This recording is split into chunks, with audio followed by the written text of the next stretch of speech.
Hello, everybody, and welcome back to another episode of our beautiful podcast with the Health and Harmony Goals. It's obviously B and Roxy. You guys should know us by now, but if you're tuning in for the first time, I'm B and I'm Rox is Roxy. next to me. Today, we're going to chat to you guys a little bit about how to make your life a little bit better. It's 20 ways in how to simplify your life. So, short and sweet, you can do all of them. You don't have to do all of them, but I think it's just going to be a fun way to make your life a little bit easier / better. Simple is best. Yes. And also being the beginning of the year, it's just a nice little list you can check off to simplify your life going forward. Yes. So that you can have a simple 2021. 100%. I think a lot of people, this whole thing is about simplifying your life. A lot of people make everything way more difficult than it needs to be. Like we said in our previous podcast, like making your to-do lists and blah blah doesn't have to be like you have to get everything done in one day. Like these are just little things that you can take into your days or your weeks or your months or your years, and just try to simplify your life so that there's less to stress about. That is it. Okay, so just dive in. Yes, we're going to dive right in. So point number 1 is to plan your meals. So we're not saying that you need to be on a diet or go see a dietitian or go to a fitness trainer, but what I did this past Sunday was I planned our meals for the week for Ryan and I. Not to say that you have to eat, like we're saying, don't eat carbs, don't eat this, don't eat that, but just plan your meals so that you know. For me, it's way easier to wake up in the morning and to have my shopping list ready and I'm like, okay, I know what I'm getting today. Because often you can sit and be like backwards and forwards, whether it's just you or your family or you've got a partner, you'll be backwards and forwards like, what do you feel like? No, I don't know. What do you feel like? No, we'll chat about it later. And then you go into the shops at like 4:30 and it's just inconvenient. So 100%. Plan your meals every week and put them in your diary and make like a little menu. Sometimes it's a lot more fun. You feel like you've been your own and friend. It saves up so much time when you don't Yes. have to sit now after you've got home from work or whatever you might have been doing all day. Times are tough these days. You don't all have jobs. Working from home or coming home from work, you don't have to worry about being like, oh shit, we wanted to have this for dinner tonight, but now we don't have this ingredient, so we have to rush to the shops. It just clears up time that you don't have to worry about forgetting about the stuff you need for dinner. 100%. Sometimes it's just so easy. Do it on a Sunday and then you can buy things, whether it's every day that you have to go to the shops or you can buy for every 2 days at a time, but you just know that you can set out your shopping list and then everything's organized for you when you get home or when your partner gets home. You can start the cooking. I don't even plan meals per se. I just make sure there's enough food in the fridge to get creative. Completely. My hubby loves to cook and I can literally give him 4 ingredients and he'll make a gourmet meal out of it. Yes. So for me, planning my meals just means making sure that I have enough food in the fridge for dinner. Cool. Number 2. Yo, that was so loud. Number two. Okay, so number 2 is declutter your home. So, I think we touched on this in one of our podcasts before, but decluttering your life just makes space for more abundance, I like to say. But this can range from like cleaning out your fridge, cleaning out your cupboard. I do clean up my cupboard like every 2-3 months and donate what I don't use. I was going to say no longer use, but I said D first. And donate that to charity. But we're cleaning up your workspace, cleaning out your car. My husband's car always looks like a bomb hit it. So I feel like cars are such a funny thing because it literally is like either one side of the scale or the other side of the scale. Like you either have people who have perfectly clean cars the entire time, or you have people that have like their whole entire life in their car. But I love the example about the fridge because I tend to do that like once or twice a week. I'll clean out the fridge, like whatever I know I'm not going to use before it goes off. There's no point in having off stuff in your fridge and then throwing it in the dustbin. I'll always just take the excess stuff and give it to my helper or give it to someone on the side of the road before it goes off. Because like I said, what's the point in giving someone off food? But just declutter. Yeah. And also, like I said, making space. Like I remember Kylie, we've had her on the podcast before from Mind Your Hero. She always tells me, well, she tells everyone, not just me. But if you want to manifest more money in your life, clear out your purse. If your purse is full of receipts and like your cards are all mumbled up and not like easily findable, you're not really allowing space for more money to flow into your life. So your handbag even just declutter, guys. My bag is just full of I don't even know what. No, cool. I just get a bigger handbag because I just need a bigger handbag, and then I'm like, why do I even have a bigger handbag? It's just filled with shit anyway. Yeah. Number 3, okay, say no and own it. So we've spoken about this before, but be firm in saying no to the things that are not important to you, or no to the things that are important to you that you need to stand by. Once again, going back to boundaries, say no when you want to say no. If someone's asking you to go for coffee this week and you really don't have the time, like don't move your clients or your work schedule if you really can't. Or say no to someone that is asking you to do something that you don't want. You know, can you pop out and do this today? No, I do not have time in my schedule. Thank you very much. I actually heard this the other day, and it's so simple. I mean, we should all know this, but by saying no to something, you're allowing yourself to say yes to something else. Sorry, I just saw that my watch was still on. I literally have been boxing for 4 hours, guys. Carry on. So yeah, by saying no to something, you're allowing yourself to say yes to something else. So, I mean, the most simplest way to explain that is like if someone asks you if you can meet them for coffee on Wednesday afternoon, but you have so much work that you need to get done, which is more important. By saying no to them, you're saying yes to actually getting your work done. I just thought that was cool. 100%. By saying no to someone else, you're saying yes to you. Yes. So who is more important? You at the end of the day. You phrased that perfectly. Yeah. Like we can print t-shirts. We always want to print t-shirts. I'm like, we don't even wear t-shirts, but we always want to print t-shirts. We'll start a vest range. Yeah. Vests. Okay, number 4. Your clothes. I think this goes back to decluttering your home, but keeping clothes in your cupboard just because you might wear them one day, you land up accumulating so much crap. I mean, I've become so ruthless when I clean out my closet, my cupboard, my closet, whatever you call it in your country. Wherever you're from. But yeah, I mean, I've had things in my cupboard, well, not anymore, but I used to have things in my cupboard that I'd bought like 10 years ago, and I was like, maybe I'll wear it now in summer. And then when I clean out my closet the next winter, it's still in there. So be ruthless, guys. If you haven't worn something forever, don't keep it. Yes. Give it to someone who's going to get more use out of it. Yes. And keep things that make you feel good about yourself. Like I find a lot of the time we keep things that, I mean, they might fit uncomfortably or they don't fit you great or you don't really feel the greatest when you wear it. You should really only have things in your cupboard, and we're not saying go buy designer clothing or anything like that, but the clothing that you currently have in your cupboard, like what do you put on and you feel like a boss ass bitch every single day? Like what makes you feel like, girl, I am looking fabulous. Yo, I'm on fire. Yeah, exactly. Get rid of that stuff that makes you feel like, I don't know if I really like this. If you don't like it, you're probably never going to like it. Like I'm a big victim. Well, not victim, that's a wrong word, but I'm a big culprit of keeping things for like one day maybe, and I never see that one day. So I'm like, get rid of it. Now that you say that, I bought a pair of leggings from Cotton On. Size small. They were so tight on me that I can't breathe the whole time I wear them. And I'm just like, you know what? Maybe one day they'll be comfortable. I'm like, I'm small now. Literally, I'm like, oh, how much smaller are you going to ever get? So maybe I should give those away. 100%. And guys, that's actually a really important point to touch on. Like we've spoken about, like, you know, whatever your goals are, if you do want to lose weight or whatever, no one's ever saying to you, don't lose weight. And if you want to fit into something that makes you feel sexy, that's super great as well. But don't keep clothing in your cupboard to motivate yourself to get thinner. Like I find it such a Debbie Downer when you open your cupboard and you know that you're wearing these things and they literally don't fit you. Like you should be happy. I mean, we always say this, be happy with the body that you're in. If you're not feeling healthy, that's a different story, but just accept your body for what it is and wear the clothes that make you feel comfortable and make your current body feel great. So that's an important one. Yes, queen. Okay, number 5, paper clutter. So sort through often your filing systems. I think like Rox was saying, even in your purse with receipts and stuff. I'm super bad. I do not have any filing system. So, I mean, if you have a filing system, I'm really proud of you. Like, I think also a lot of stuff is online. Yeah, you have files, but they're not a system. Yeah, okay. But still, go through your files. Go through your files. Make sure everything is in order. I mean, I think it's like anything, writing in your diary and making sure that your schedule is like sorted. It's like when you go through your paper, like in your files and stuff, and everything is like in chronological order, or, you know, it's like by the time you're finished, you're like, I have accomplished a shit ton today. Like it might even be something small, but you just feel great by reorganizing your life. So paper clutter is...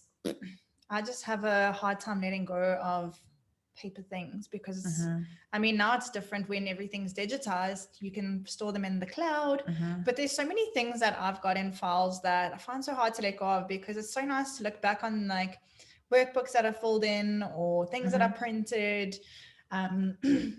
On whatever topic it may be on, that still like ring true today. So I'm gonna have to work on that. Yeah. Thanks, Cole. Please. I might get started on that. I'm like the opposite of rocks with the paper. You have more paper, but you have a reason to keep it. I need to be keeping paper. I don't. So I have neither side of the scale. Okay, number 6, keep your home tidy. So basically going back to the declutter, but also not even like, I know I tend to get lazy sometimes in my house, especially now that we've moved into a bit of a bigger space.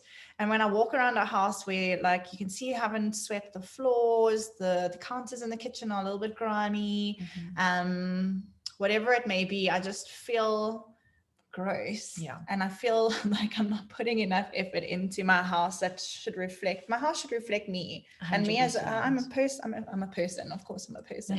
I'm a clean person, not like a germ freak vibe level clean person, but just make sure that your home's presentable and hygienic, I guess, because my dogs will rip shit all over the floors. Yeah. And if you leave it like that, it's just going to carry on. I think it's important also, guys, like put things away in the day. Like if you use something, put it away. And like Rox was saying, it's not about being super OCD or like wanting to be so clean all the time, but it's just about having that routine. Like once you take something out, put it back, close the cupboard door. Like God, for God's sakes, there's so many people that don't close the cupboard door, like, right? But girl, me too. Yeah, so like, bad. They're born in a stable. I feel like everyone has somebody in their family or like a circle that doesn't close cupboard doors. But once you've used something, if you use the salt, don't leave it on the counter, put it back in the cupboard. It's just easy ways to declutter your home and to make sure that your home's tidy. Make the bed in the morning. That's like the easiest way to make your room look clean. So many people leave their beds unmade. I don't know. It just grates me. But let me be honest. When I was younger, I was also a victim. Look at me taking my I was also guilty of this. Mom was always screaming at me, just make your bed, make your bed. So it took me a few years, but I'm responsible now. Yes. So keep your home tidy, guys. That's the best representation of yourself, like Rox said. Okay, number 7, your time. Find ways to be more productive and efficient. So don't waste your time on things that don't matter. Do things that are important to you. I mean, Rox and I were actually just speaking about this before we started the podcast. And I was saying, I've always been the kind of person that wrote everything down in my paper diary, and I never used my iPhone calendar. Honestly, I feel like a grandmother. But now I started using my iPhone calendar, and I'm like, this is the best thing in the world. Schedule your days, like schedule whatever. I mean, I've got literally dog walking at 6:30 in the morning in my iPhone calendar, because if I don't schedule it, I'm not going to do it. So schedule your time to read, schedule your time. I mean, I think in general, if you schedule your time, you are more productive because everything is not just all over the place. It's great to have a to-do list 1000%, but if you don't have time slots for you to do those things during the day, there's a big chance that you probably won't get through the things that you want to get through. I think it's so easy to get distracted as well. I mean, I know myself as well. I can have a to-do list or get to-do list, as we call it. And I'll be in the middle of writing out a mailer, and then I'm like, oh, I forgot to reply to this email. So I'll go reply to an email. Then I'll see an email come through for an order. So I'm like, oh, let me just pack this order quickly. And then I'm like, oh, I feel like coffee. Then I'll go to the kitchen. By the end of the day, I've literally achieved nothing because I've started like switched and changed between all the tasks and not actually completed any of them. So you've literally spread yourself amongst everything. Yeah. So time blocking, like you're saying, it's the perfect way to do it. If I sit for an hour and I do my emails, then all I do is my emails. Sorry, I just knocked myself out, but it made my other earphone work. Yes, winning. So yeah, if you need to do emails, set an hour aside where you do emails. If you're studying, set however many hours you need in a day to study. If you want to go for a run or you want to start incorporating more exercise into your daily routine, set a time aside where you'd commit to it. Yeah, so time blocking, guys. Yeah, time blocking is super important. Okay, number 8, your finances. Ooh, I get anxiety when I think about this because I'm so guilty of this one. But just making sure you track your income, track your expenses, you budgeting. I mean, I feel like I'm preaching, but I don't do the same. But we all have to start if somewhere. I even speak about this point of being a preacher, because I suck at this. But yeah, I think especially through this pandemic, it's taught us all that we need to have some kind of a safety net, some kind of financial, not stability, but financial plan. I mean, not all of us can afford to save every month. Some of us are just making enough to pay the bills and all of that. But go through your bank account, see where you're wasting money. I know I'm like subscribed to things that I don't even know I'm subscribed to anymore. Even if you're saving 20 Rand here and 50 Rand here, that's money that you can start potentially saving for the future. You'll also start to realize, I realized how much money I was spending on Uber Eats. I almost shut myself.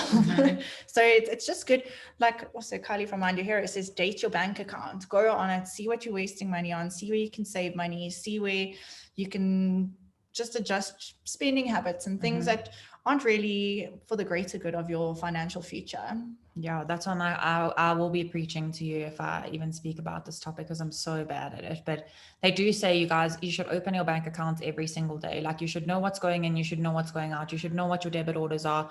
As painful as it may be, even open up an Excel spreadsheet on your computer and every single day write in versus out, in versus out, like whatever's leaving and whatever's coming in. And like Rox says, a lot of the time you realize what you're spending ridiculous money on. Like honestly, me personally, the last couple of weeks, I don't even have to write it down. I know I'm spending way too much money on coffee. Like I don't make coffee at home. I'm allowed one coffee a day, but I make sure that I buy that coffee from Woolworths or Seattle or something. And my God, am I spending a lot of money on coffee? It makes me happy, but I could probably be doing it like every second or third day and not every day. Also, what you can do, if coffee is something that you love, instead of spending that money on coffee every day, put that money aside, and before you know it, you'll be able to buy yourself a flippin' nice coffee machine. So you don't even have an espresso machine. Well, I'm saying one that does all the fancy cappuccinos. I'm like, I need to buy a milk frother, because those things are expensive to froth my almond milk. Not even like, it's so hard to froth almond milk. I feel like you need one of those big Italian freaking things. But anyway, that's a story for another day.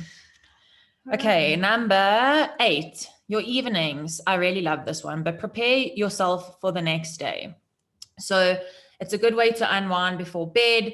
A lot of people find it super difficult to fall asleep at night because you have a million things running through your mind about what's going to happen the next day and like what your plan is, what your list is, all the things that you've got to get done. Sit down at night. I promise you, it's not even going to take you more than 15 minutes to just map out your next day. You're not mapping out the following week. It's literally your following day. Write things down, make a note on your phone. Like I was saying earlier, use your iPhone calendar, whatever the situation is, but just map out your following day in the evening. And I promise you, it'll be such an easy way for you to unwind at night. Even do it before dinner, so you can actually enjoy your dinner, or do it after dinner before you watch TV or before you do any of those things. And I promise you, you'll notice a difference in your unwinding. You may even fall asleep whilst you watch TV. And also keep a notebook next to your bed. If you are one of those people who lie in bed being like, oh, I mustn't forget to do this tomorrow, I mustn't forget, write it down. You're not going to forget if it's been written down. I think that's something, such a simple solution to such a big problem we all have in our lives. But if you just write down everything you want to accomplish the next day, you won't forget anything, and you'll more than likely get all of that done the following day. 100%. For a productive morning, you need to have a planned evening. Yes. Love the voice there. It's my meditation voice. Okay, number 11, your health and fitness. So find simple, realistic ways to Number 10. Oh, we're doing number 10. I saw mornings and I thought we are doing number 10. Do not worry, guys. We know how to count. Okay, number 10, your mornings. Create a morning routine that sets you up for the day ahead. We've touched on this bazillions of times, and I think it's also something we're going to touch on again in our spirituality journey if you guys are taking part. But just having a few minutes, and it might be a few minutes, it depends on how much you time, or in a few hours. Did I say how much you time? How much time you have available to you? Just spending a bit of time to spend time on yourself, whether it's doing your workout or having a cup of coffee outside and just watching the birds fly around in the trees, or journaling or meditating, or whatever is your like solstice time. Yeah, just make some time for that in the mornings, because if you start your mornings in a good mindset, you're more than likely going to have a good day. And I think it's super easy. I mean, if you are planning in your evenings, your following day, like we were talking about time blocking, block some time out in the morning, the following morning, already in your schedule that you are doing your morning routine. No one's saying spend an hour doing a morning routine. Like if you can literally do 10 minutes, if it's reading, like Rox is saying, or spending time outside with a cup of coffee, make sure you write that down in your diary, or if you're using your iPhone calendar, block out some time for your morning routine. And I promise you, you will do it more often than not. I think it's also important to note that your evenings really do equal the success of your mornings. And if you're finding yourself very, very rushed in the mornings, a lot of people are going to be like, I just don't want to do this. But at the end of the day, it boils down to how important yourself is, which should be the most important thing. If you are finding yourself very rushed in the mornings, go to bed early and wake up a little bit earlier. Just say that. Agree. Even if it's half an hour, that's half an hour where you can make coffee, go sit outside and watch the birds in the trees, or listen to a 10-minute guided meditation and just lie in bed for a little bit instead of jumping out, rushing, getting to work, or whatever your day entails. Just go to bed a little bit early and wake up a little bit earlier. It's not that hard. And if you really are willing to put in, well, if you really do want to change your life, and it sounds so like it's such a big thing, it really does, but it will change your life. Just make a little bit more time for you in the mornings where you're not rushed and stressed, and you will prosper. Yeah, I feel like it's so important. A lot of people, like Rox is saying, I mean, if you think about waking up earlier, it can honestly be the most frustrating thing in the world. You're like, I can't do it. And you know what? It is difficult at first. If you are someone that's used to going to bed at 11 o'clock and waking up at 7, no one's going to sit here and tell you, listen, it's going to be way easier to wake up in the morning. But I promise you now, once you wake up early every single day, like if you set your alarm or whatever the situation is, you will eventually get to a point where your body is just waking up at that time and you won't even need an alarm system. Like I actually had one girl message me on Instagram the other day and she was like, Bianca, I see that you post your get to do list quite early in the morning. Like I wanted to ask if it really does make a difference waking up earlier in the day. And I was like, I promise you right now, that is like one of my favorite things in the morning. And Rox can also say the same thing. I mean, waking up at 5, no one's saying go to like wake up at 5 o'clock in the morning. You don't have to, but we generally wake up between like 5, 5:30, maybe sometimes even 4:30, literally by body clock. That's not by alarm system, but you allow yourself so many extra hours in the morning before the rest of the world is even awake to do extra work that sometimes, I mean, if you are lucky enough to work from home or you have your own business, you end up finishing your work a lot earlier in the day. And sometimes it gets hectic because it takes a while to get used to the fact that you finished work at an early time and you have time to rest at the end of the day. And you're like, have I done something wrong? Yeah, did I forget something? I promise you though, it's the best thing in the morning. Have your cup of coffee and get a few extra hours of work in before other people are even awake. I mean, for me, when we have mornings when we wake up, and I was going to say very late, but for us, 8 or 9 o'clock is very late. I literally feel like the day is so much shorter as well. Always. So yeah, there are benefits to waking up earlier, guys. 100%.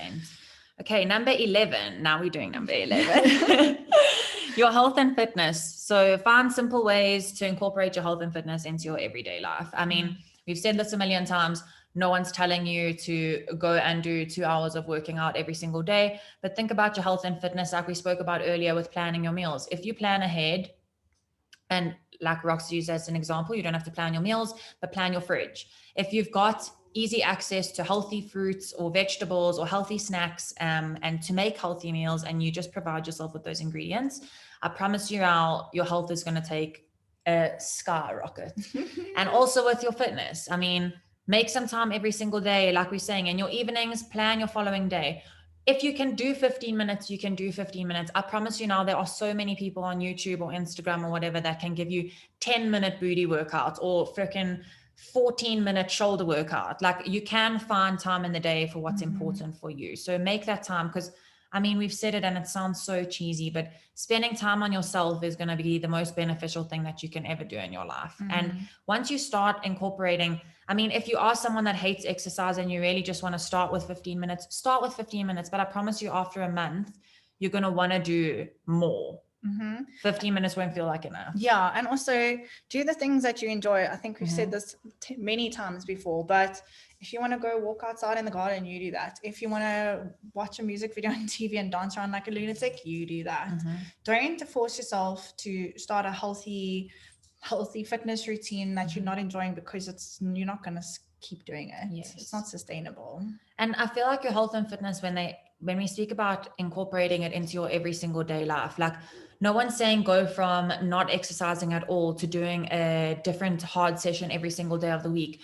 When we say incorporate your health and fitness, like Rox is saying, you can literally go for a walk around your garden for 10 minutes. Or if you've exercised for 2 days in a row and you want to stretch for 10 minutes, that's still incorporating your health and fitness. Like put in a stretch somewhere.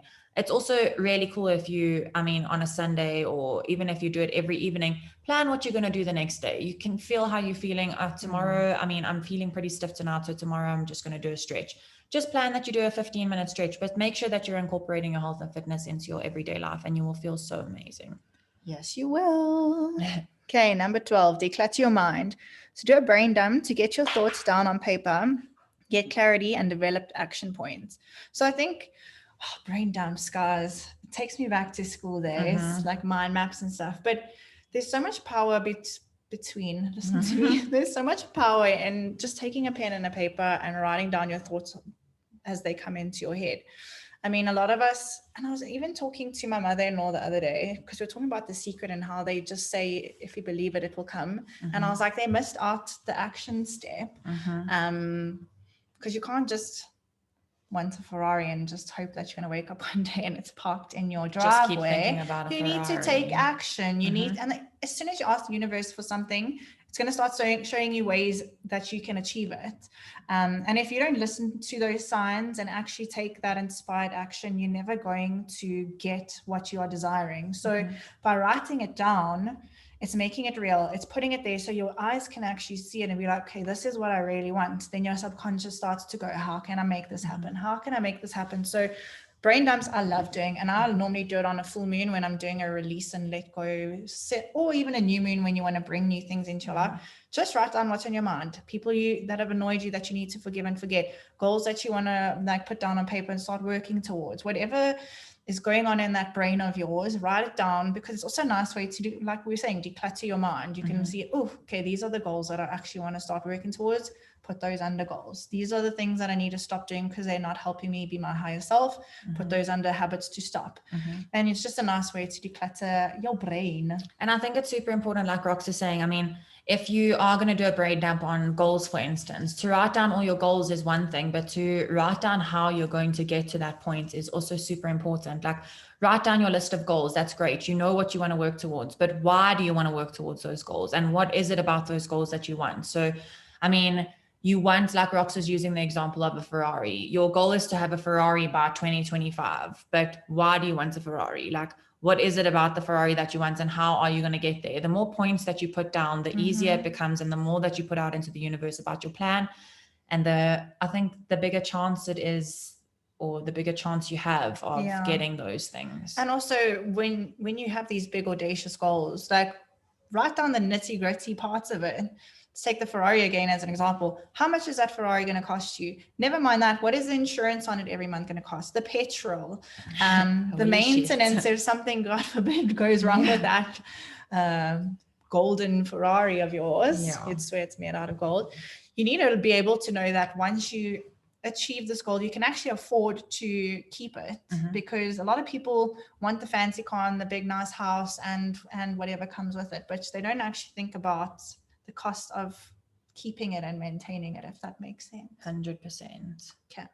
Number 13, relationships. So invest time and energy into the ones that count. So this goes back to, once again, it can be a relationship with a partner, it can be a relationship with friends or with family, but you have to put time into relationships that matter to you. So if you're spending time, and I love always using the example of, you are the product of the 5 people that you spend the most time with, and that cannot be more true. If you're spending time, a lot of us don't have choices around who we get to be with every single day. You may be in an office with people that you really do despise, but you can pick and choose where you want to spend that time and how much time you want to spend around those people. So if you are spending time around people that you don't like, or you don't like the way that they act or the things that they do, more often than not, you'll start mirroring a lot of those actions. And before you know it, you'll be acting in those same ways and maybe not realizing it. And other people are going to start despising you for it. So spend time with the people that you love and that make a difference in your life. If you really, really love your family and you don't spend enough time with them,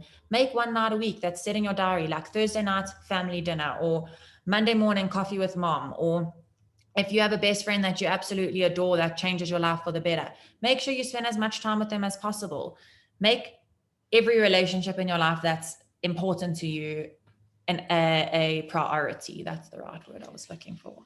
A priority. Yes, love that, priority. girl. You pretty much spoke all we need to say about that point. What's next? Okay, 14, your self-care. So put yourself first every now and then. You are important. Self-care can be a bubble bath. It can be working out. It could be going for a facial. It could be going for coffee with one of your friends who just knows how to listen to your issues and make you feel better about everything.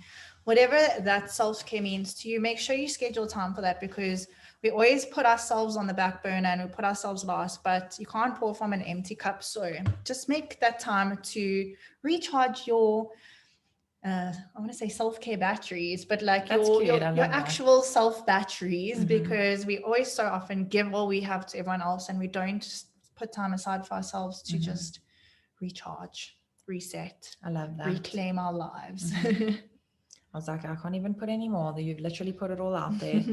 Okay, number 15, get organized. This is a big one, guys. Cut out your stress and stop winging it. So, I mean, that pretty much says it all, but get organized with everything in your life. Same thing as we were speaking about planning. Plan your weeks, plan your days, plan your morning routines.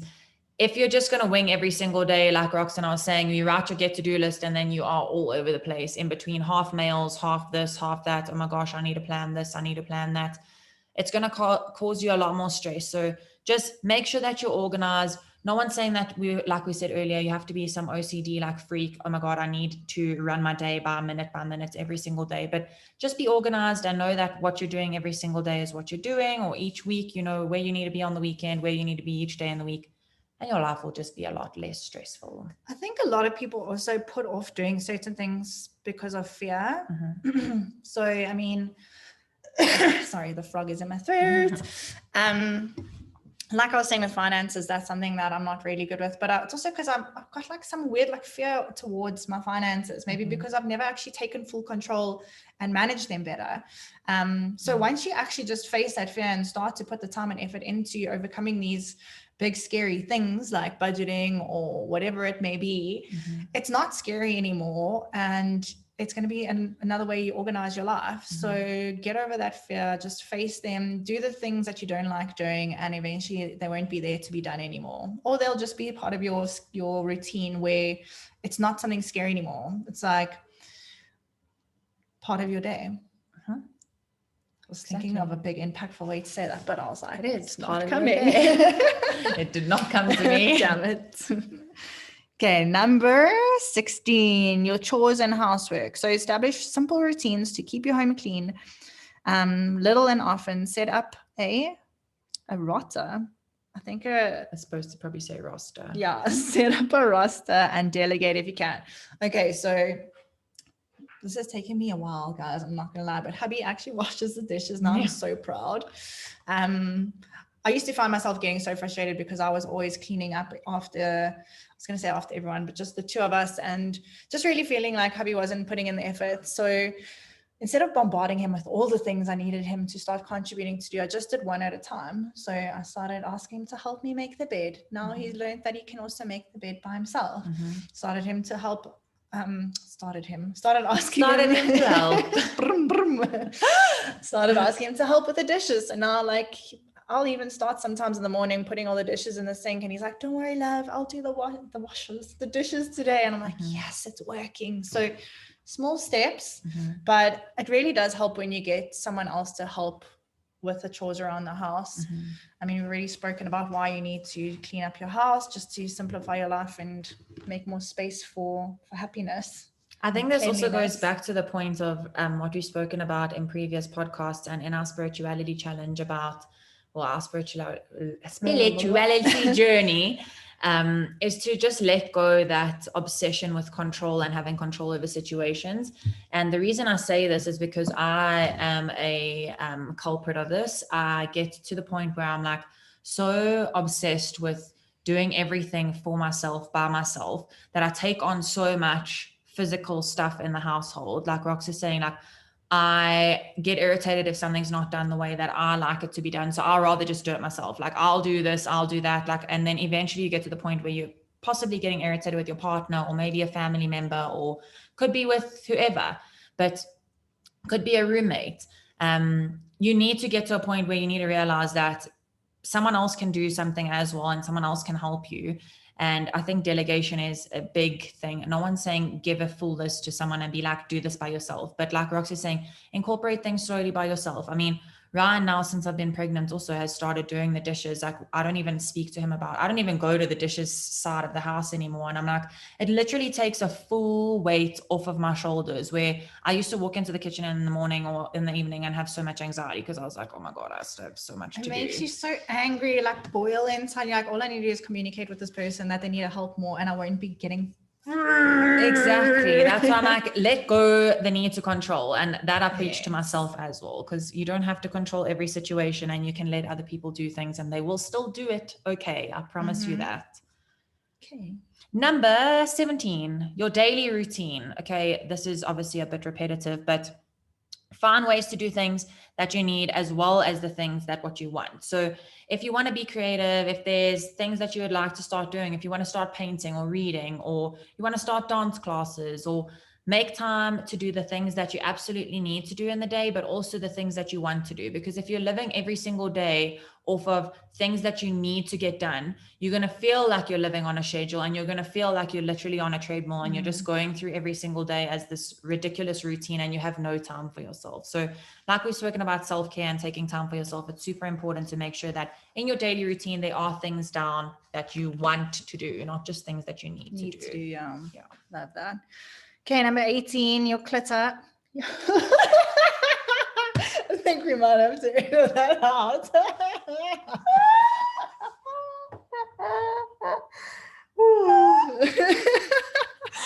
That is a Freudian slip. Okay. That's hilarious. Your clutter. Not just physical clutter, but clutter in all its shapes and forms. This goes back to all the steps we've already spoken about, guys. Oh, there's your laugh for the week. That's hilarious. Yeah. Just declutter. We've already got many other ways for you to declutter. You literally, with you guys understand to declutter. We know. Okay, next one. Number 19, your expectations. So be realistic and focus on your priorities. So I mean, like we say, with being realistic with your get to do list for the week or for the day or for whatever it is, don't put yourself under ridiculous amounts of pressure to get everything done that you need in the week on a Monday. Like Rox and I love to take Mondays for podcasting days, and I know I don't book clients on a Monday, and it just makes me feel a lot better that everything is organized and I don't put myself under ridiculous amounts of pressure to get everything done in one day. Since we started doing that, we've been more productive with our podcast as well. So I think just lower your expectations of yourself and make sure that you can get everything done in one day. And if you know that your list is looking a little bit ridiculous, space things out a bit, and then you won't be so disappointed in yourself or so stressed. Definitely. And I think with expectations, it also comes to like external expectations. If I think about the times that I've been heavily disappointed in life, it's because I've made up this whole big thing in my mind about how great a holiday is going to be, or buying something's going to be, or lunch at someone's house is going to be, or whatever it may be. And then it doesn't live up to that expectation. So I've been doing this for years now, is I just don't have expectations for anything. And I have the best time always. Not always, okay, sometimes aren't great. But you're not disappointed. Exactly, because I always go in with an open mind, no like expectations of the time I'm going to have, or the people that are going to be there, or whatever it may be. Just going in, letting life happen to me. And I think that relates back to control as well, because we always want to be in control of everything, but we actually can't control anything. No, you have no control over any situation. Seriously, you have control over the way you act. That's about it. And react. Yeah, acting and reacting. Okay, last one, number 20. Ditch the things that bring you down. Get intentional about making your life count. And I mean, I think we talk about this all the time, but if something doesn't make you happy, or someone doesn't make you feel good, cut it out of your life. You have no responsibility to them to keep them in your life or to keep whatever it may be. Let's say there's a tree in your garden that makes so many leaves and it just drains your soul because you have to rake them up all the time.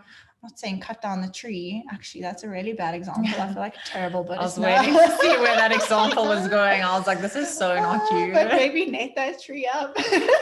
There's a way to fix it. Or get someone else to rake the leaves. Like cut the raking out of your schedule. Or give the tree to someone else. That was a really bad example. Uproot the tree and plant it in the road where it can make a mess. That was the example.